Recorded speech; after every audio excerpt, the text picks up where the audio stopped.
Look at us. Sit back. Look at us with our upgrade. Oh, you're gonna go coat off? I got. You know what I actually am right now? I'm sweaty.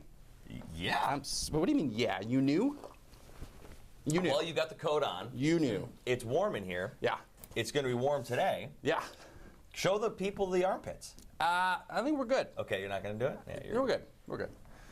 So, what do you think? We've worked through a lot of the technical issues. Good. We've got this cool looking hazy shot here, Yeah. the Weatherboys. I feel like we need not that I would support this, but I feel like we need a pipe with chewing tobacco. Wouldn't that be good? It feels like the environment for this. Like real Popeyes. Welcome everybody. It's hard to see the camera. Oh, there's with the camera, these right. upgraded The lights. Yeah. Hello. Hi everybody. That hurts to look at. Welcome to the Weatherboys podcast. What? Can you actually look at that camera without No, squinting? I can't. I just assume it's right there. No, I know, but look at the camera once. Yeah. Okay. You don't look ridiculous. Cool. Super cool. Welcome to the Weatherboys podcast, where we talk a little bit about the stories we've shot and just some of the general debauchery that we've gotten into. That's what we're going to talk about today. Sure. Friday night. Yeah. Oh, for sure. I mean, it was debaucherous enough that you could call it There's that. a beautiful cause. Yes, but there was alcohol consumed. There was alcohol. Right. Sure. So we have a new Weatherboys story that's going to hit the air in. Well, it's going to be edited this week. Editing happens now. And it's going to air next week? Yeah, the week before the election. I don't know when this thing comes out. 2 weeks. No. Well, this should be posted. No. Listen, let me just tell you the date it's going to air. The 30th. Oh, before Halloween. October 30th is the, yes. Is the air date. Okay. That's the air date. Okay, so next week. So the story's going to air next week. Yes. So we're going to talk a little bit about what that story is, but we're going to start with Alan and I were invited to join in on a wonderful event this Friday, an event that involved drinking wine. An elegant event, I would say. I would not say how do you say, a debaucherous event? How would you say that word? It was called Detroit Uncorked. And so it's one of those, there were 200 different wines. Yeah. And you buy your ticket, you get your glass, and you can try all of them if you want. Sure. But if you did, you would die. Not die. You would pass out for sure. We were instructed to pour 1 ounce sips. This was not easy. If you poured a 1 ounce sip and you tried every wine, you would drink 1.5 gallons of wine. It was a 3-hour event, so you'd really have to commit to that. In addition to that, they had bourbon and beer, and so there's no way you're trying all of them. Yet, some people were very frustrated with the size of the ounce pour. You could tell who had been to a wine event before, and who had not. So here's what we're gonna do. I'm gonna pull up some pictures of the event here. So here, just bear with me. Sure. What we got? Okay, so we're gonna get rid of that. We're gonna pop up this. Yeah, we are. And then we're gonna pop up this and see if that works. There we go. Hey okay, there. cool. Look at this. The technology is back. Wow. Explain. This is to me. This is Miss Lefevre. But yeah, it's Miss Lefevre. She's the one who contacted us. She said, "Hey, this is the event that I organize. I'm a big part of, and we'd love to have you guys be guest wine pourers." And she sent the email initially, and we made a mental. I think I forwarded it. We talked about it. We're like, "Yeah, that sounds like a fun thing we could do." And then we never got back to her. And I was at the zoo this summer, and I feel a little poke or something, and Brent, it's her. She comes right up. there, She's right there. She's like, "Hey," and I was like, "Oh, well, thank you very much. This is great because I've really been meaning to email you back." And then we did it, and we're there, and it was great. It was awesome. Yeah. So here's why I call her Miss Lefevre is because when we get there, I start talking to her, and she said, "You went to high school with my daughter." Yeah.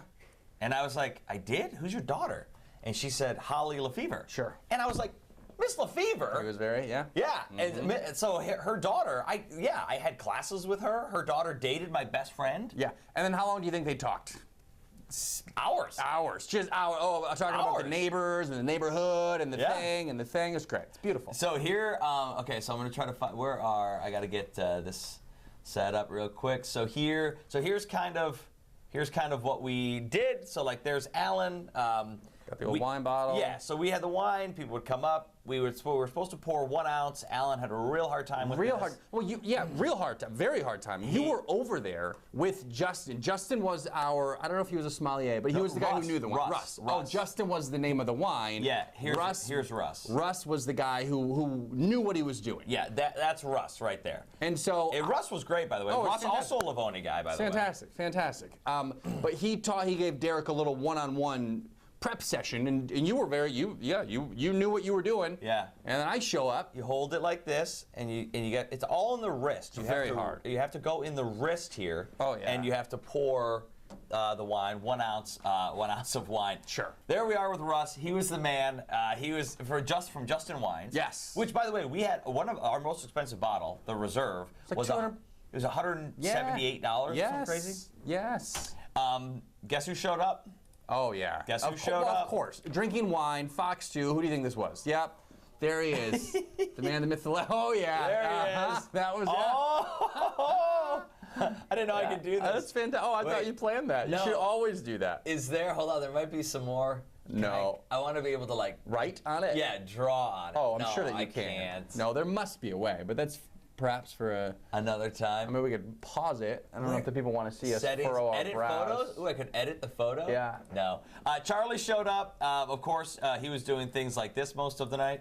It was a lot. He's a fancy. He knows his wines, smells the notes. Oh, look at him. Speaks about it. That's the thing. People looked to us because we were at the wine table as if we had some sort of wine facts to tell them about. We did not. Neither of us knew anything. But this one just lied. It was the funniest thing in the world. I couldn't help myself.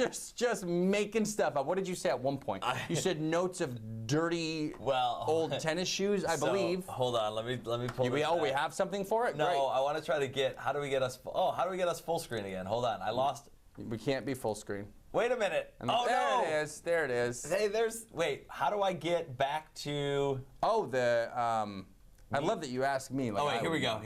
There it is. There okay. it is. We did All it. right, we're good. Yeah, I couldn't help myself. It was very funny. Because you're right. They looked to us like one lady was so into the event. Oh yeah, she had a little paper. She's writing down what she likes. Yeah, she was writing tasting notes, and she was like, "Am I picking up blackberry?" And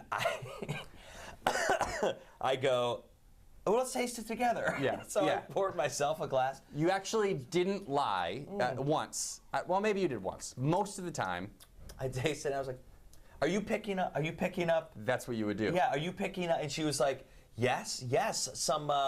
I said pepper. It's got a little pepper note. That's what you would say. She goes, "I am picking up some pepper notes." And I was like, "Yeah." Because it would never be a lie like, I'm picking up this. It would be like, oh, do you pick up that? And then they would just jump on it. Oh, yeah, I can taste it in the front field, back field, left palate, right palate. Do you feel the lingering notes in the back? And she's like, "I do." But a little oaky? Yes. It was like oaky? It was like Leo from Catch Me If You Can.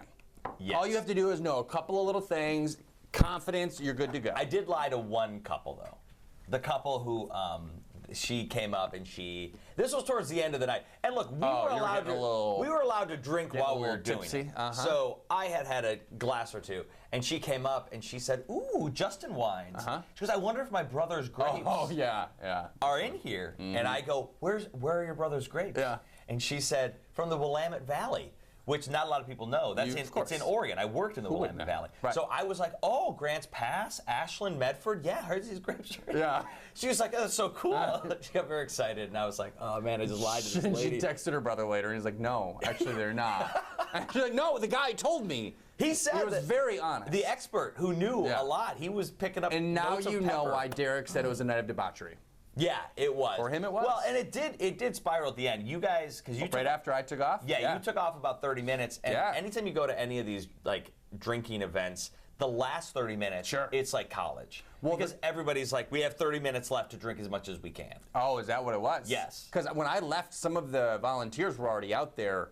I think it was Wobble Baby. Oh, they were, these are like doing like the dancing. You mean? Yes. Yeah. In the middle of is not what I expected. It was more of that.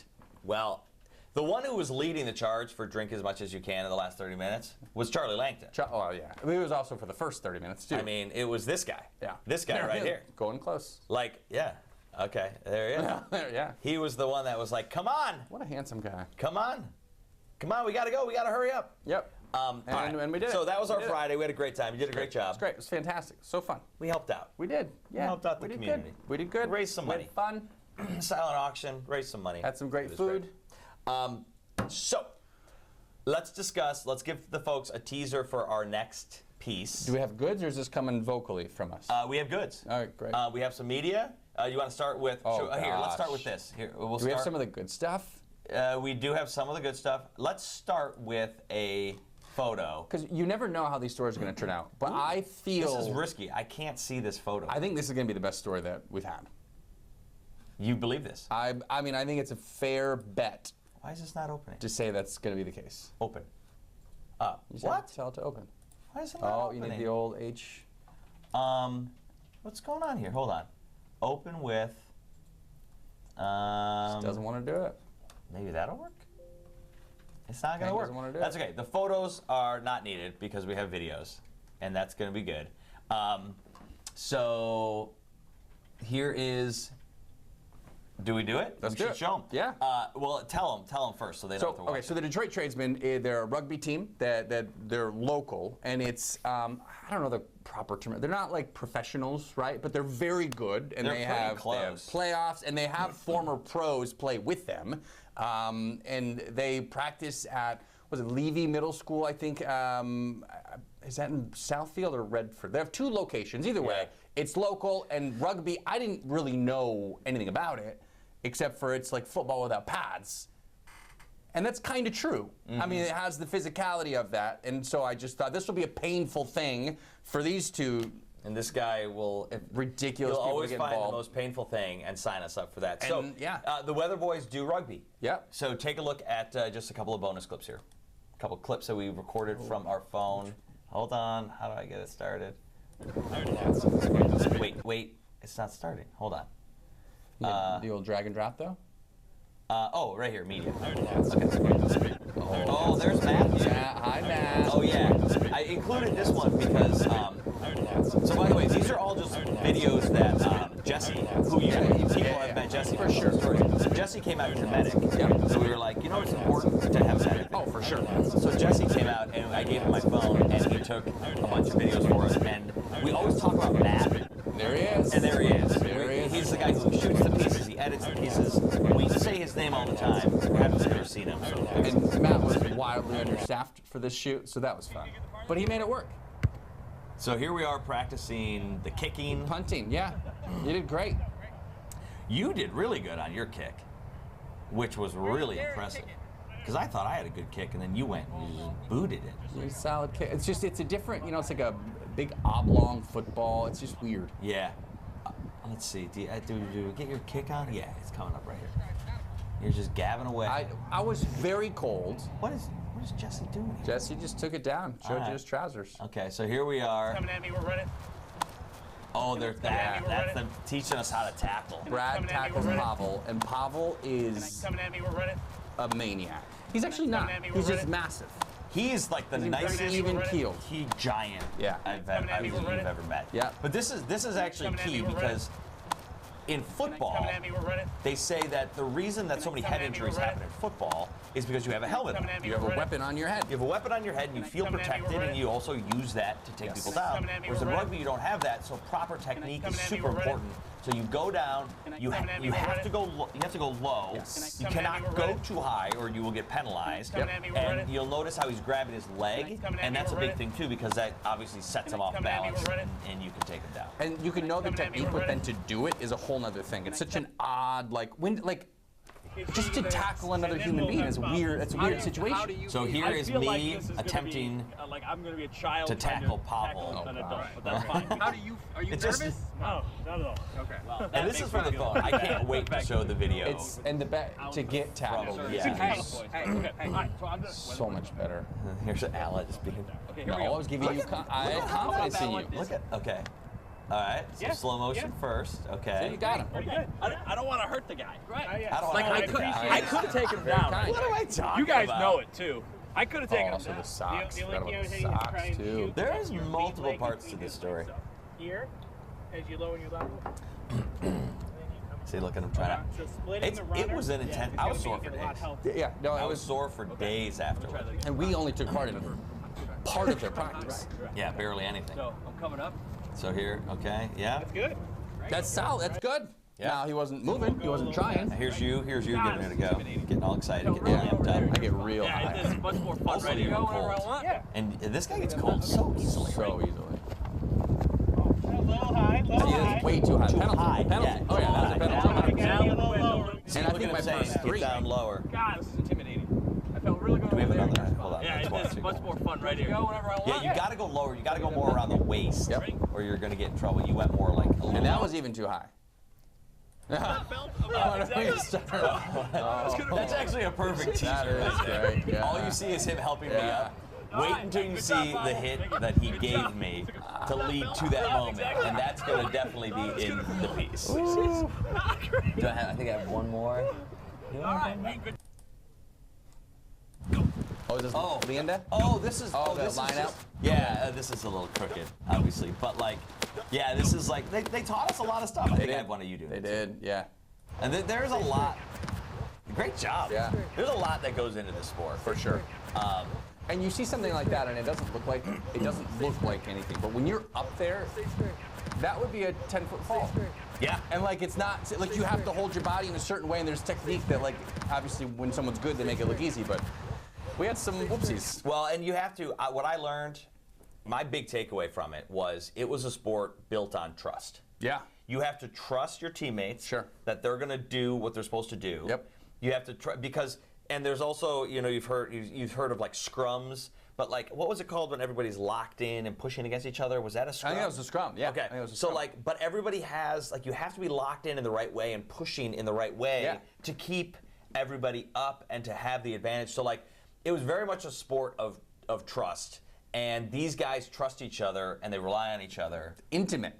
I mean, the head interlocks in between the rumps of 2 other guys, and like it's all locked into. Yeah.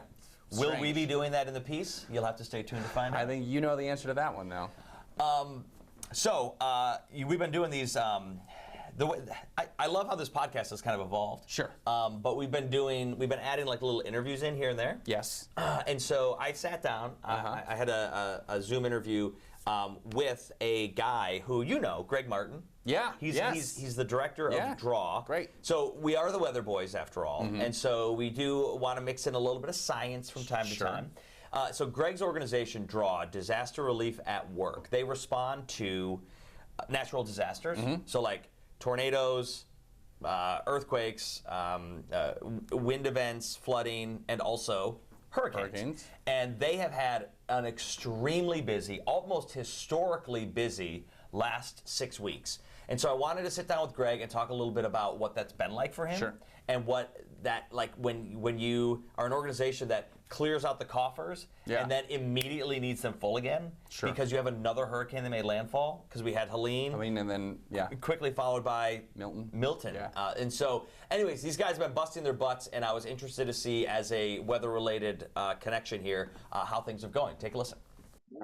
Where are you? I'm in my bedroom. Where are you? I was like, I'm in the cover. Oh, I'm like, that looks like a bed. Are you sick, or are you just having a bed day? No, it's I finished. I did the early news. This part of our podcast is very informal. So I wanted to take you here. Wow, this is a new level for us. Even when I was there physically, I didn't get into that area. So So let me introduce the audience to you, Greg Martin, Director of Disaster Relief at Work. You guys are a local organization here. Well, you tell me, what do you do? So DRAW is Disaster Relief at Work. So we respond to disasters around the country, providing relief through supplies and volunteers wherever hurricanes, tornadoes, floods might hit. And if you've been watching the news recently, you know that there's been a number of disasters. And so we've been pretty busy around Southeast United States after Helene and Milton. Yeah, that's actually what I want to talk to you guys about is what has it been like 6 weeks? What's the last 6 weeks look like for you? So I believe at the moment that we're recording this, we're at day 26 from Helene. And so we had tracked it for the week leading up to it. Helene gave us plenty of notice that this might be a big one. And so we got our act together. And so we'd let all of our network? No, because we were going to need volunteers. We were going to need to stock up. We were going to send things for places. And so when Helene hit, we were on the ground a day later in Cedar Key, which is the Big Bend coast of Florida, doing distributions, and then immediately took supplies from our Mississippi location and delivered them just south of Asheville. And at that point, we had made contact with dozens of communities around the North Carolina mountain region. We came home and we decided we were going to try to support the smaller communities because those were the ones that were in danger of falling through the cracks. Everybody knows about the big towns. Asheville is kind of front and center, and they need a lot of help, but so do a lot of these towns that only have 2,000 people. And so we strategically tried to act with precision, send what was requested by the town, and get them as quick as possible. So we're on trucks 9, 10, and 11. They're about to go out of supplies. And then we also have teams that are heavy equipment teams because there is a huge need for skid steers to clear thousands and thousands and thousands of trees that are down so that roads can become passable again. So I want to spend some time and get into like the nitty gritty of what you just said. So you're on trucks 9, 10, and 11. For a normal storm, how many trucks do you send? Maybe 2. Maybe 2. And these trucks are 12 to 15 pallets. We didn't send semi truckloads to small towns because obviously that's way too much and they don't need that much. And so we're looking at smaller trucks, these little 11, 12 pallet trucks that we can get what they're requesting. What does that mean when you say we send trucks? Like you pack them all? Yeah. What does that actually mean? So one of the things we're known for is our buckets, and we customize our buckets with supplies that people need. After storms, we have a post-flood cleanup bucket. That's been a pretty popular bucket in the last 3-4 weeks because people need the cleanup supplies to try to work through their home that's had muck outs or had mudslides come through, and so they use these buckets to muck out. We'll send tarps. We send dozens of pallets of tarps to help with debris piles or patching a roof that had damage. What's in the bucket? Like what you said, it's a popular bucket. Like what are the actual, like what item is in the bucket? So it's all cleanup items. It's like 16 items and don't quiz me on all 16 because I'm gonna fail at least 2. But it's like every cleaning solution you can think of, and then rags, sponges, work gloves, dishwashing gloves. We got stuff, clotheslines, clothespins to hang stuff up that's wet. It's been wet for days, and there's no power to dry things off. Just you name it. If you use it to clean up your home, that's what we send so that people can clean up their home after these floods. So you customize the bucket for what the community is asking you. So if a community is like, hey, you know what we really need? We really, really need like just Dawn dish soap. Like you'll go out and get a bunch of Dawn dish soap. Yeah, I mean Dawn, we've been their best customer in the last 3 weeks because we're bulk ordering stuff for them like crazy.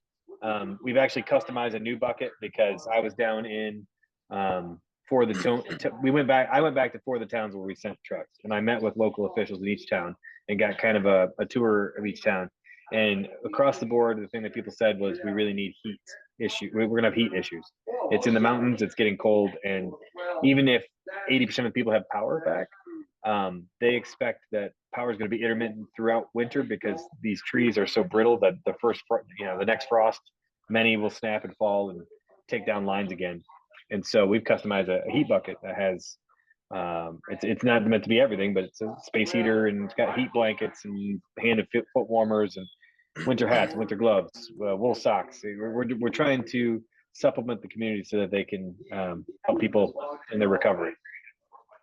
So how do you physically get it down there? Do you hire companies to do it? Or like, I mean, I know this, but as someone who might be watching this from another state, you guys are in Michigan. So how do you get all that stuff to North Carolina? So Draw has trucks and trailers, and we of the loads we've sent, we've delivered 3 ourselves, and then when we did the blitz, what does that? Hold on. Well, wait. What does that mean? We deliver. It means like you do it. You physically drive it. Oh, you do? I will drive. I hook up the trailer. I drive. I drive into the area. We find partners on the ground. We deliver them. In some cases, we will actually stay and distribute them. And so, like for example, Cedar Key was the first one of all of these that we went to. I was there on the ground 24 hours later. We met with a couple local officials, the mayor, local pastor. We set up a spot where we could unload everything. And then I stayed and we distributed like industrial fans to help, dry out people's homes, the cleaning buckets, the tarps, reusable totes that people needed to put their stuff in because you want to figure out what you can keep and what you got to toss. And so we stayed and just did that. And so I've done that on 3 loads, 1 out of Mississippi and 2 out of Michigan. And then when we started to go rapid fire, we would use third-party trucking companies that could deliver quickly and professionally so that people could get what they needed. So you've delivered trucks 9, 10, and 11 are going. And Yes. that's just Helene. And then we haven't even, like, what did you guys do for Milton? So we had one of the 11 went to Milton. One of the 11 went to Clearwater and Bradenton, and it was a bigger truck because that was a dense population. And it was different than Helene because Helene is, I've said it many times, it's this generation's Katrina in the way that it wiped out infrastructure. It doesn't look like Katrina, but its impact is this generation's Katrina. Milton is essentially, it's a big hurricane, but it acts in the same way that a lot of other big hurricanes have acted. So it's a little more predictable in the recovery. So sounds like a ton of work. You guys must have, I'm guessing, dozens and dozens of employees. That's a good guess. No, we have a small team. We have 5 full-time people, but we've just in the last month, we've had, I'd say 1,500 volunteers between people showing up to help us load trucks, helping us pack buckets, helping us distribute on the ground, the teams that are in the field that are using skid steers to help clear some of these trees. We even, I'll give you this. So we ask every community what they need and we send them exactly that, nothing else. A lot of these communities are getting buried by donations of people who don't ask, they just send. And so they're, people who have lost their home are now volunteering to try to dig out of bags and bags and bags and bags of clothes and things like that. And so we've actually sent teams just to go help try to be a relief pitcher, like we'll help you try to dig out from all this stuff, whether that's in Elizabethton, Tennessee, or Boone, North Carolina, or Montreat. I mean, we've got teams everywhere trying to help however they can. Oh man, Montreat. I told you this. My wife, that's where she volunteers. She volunteers 2 weeks a year down in Montreat. I did. You know what? I never put that together. Yeah, she's devastated because she doesn't know if they're going to even have it this year. Like if that's even going to be an option. She's thinking it probably won't. I mean, there's a couple of those spots. Montreat's not as bad. There's a couple of real bad spots, like Avery County, North Carolina, Spruce Pine, North Carolina.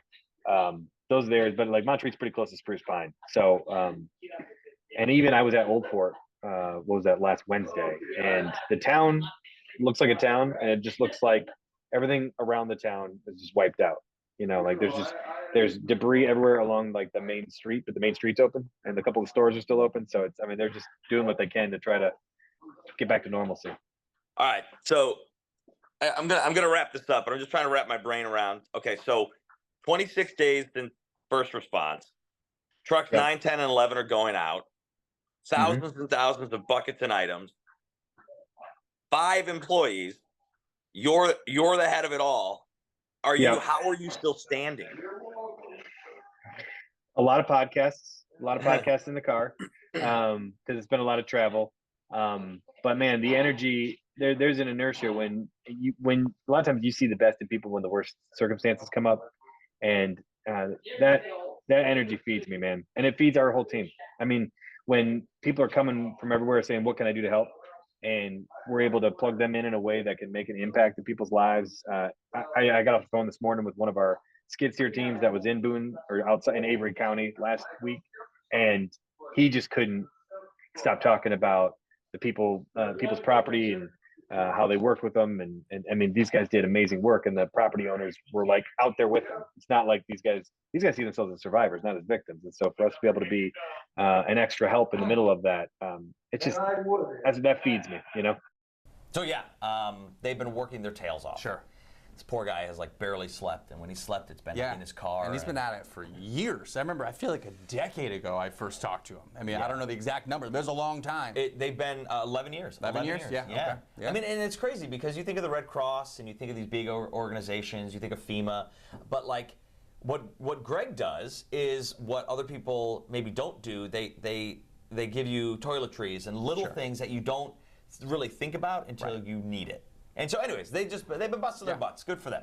Fantastic. All right. So we got rugby. Do we deep tease to what's post rugby? Yeah. And we're gonna go surf. Yeah. We're gonna go surf in the middle of winter. Kind of like in winter. November. Yeah. The hope is we have pieces that are almost in place. Yeah. We should be good to go. Just gotta get our wetsuits. Yeah. And which I got a lead on yours. And off we go. Yeah. So I'm nervous There's about that one. There's a lot that goes into surfing on the Great Lakes. Notably, you have to get the winds right and the waves right. Right. And we're going to talk to somebody who does that for a living. Yeah, and it's waviest. It's waviest. Oh yeah, yes. Megan Babbage. She's NWS. I forget what office it's called. Northwestern Indiana. Yeah. And yeah, this is her zone. And we're gonna find a system that'll bring us to proper waves, and it'll be cold, and I get cold real easy. And we're hopefully gonna talk to a legend. Yeah. A legend in the Western Michigan swimming community, a guy who's done something that not a lot of people have done. Yeah. And he keeps trying to do it again. Yep, again. He's running into some hardships, but we're gonna talk to him, and it's gonna be I think an interesting character for the piece. One last thing before we go. What do we got? Just Charlie. There it is. Yeah, we gotta zoom in. One more, yeah. Just keep going. Hi, Charlie. Look at that nose. You know that Charlie is a sommelier. Officially? Officially. Oh, I did not know that. There's like level 1, level 2, level 3. He's a level 1 sommelier. There he is. Doesn't surprise me. Look at this little guy. Gucci, Gucci, Yeah. Gucci. All right, that'll do it. Yes. Bye, everybody. Stay tuned for the piece. It's going to air next week. And then we'll be bringing you more content, when we do. There we go. High five it out. Bye, buddy. Goodbye.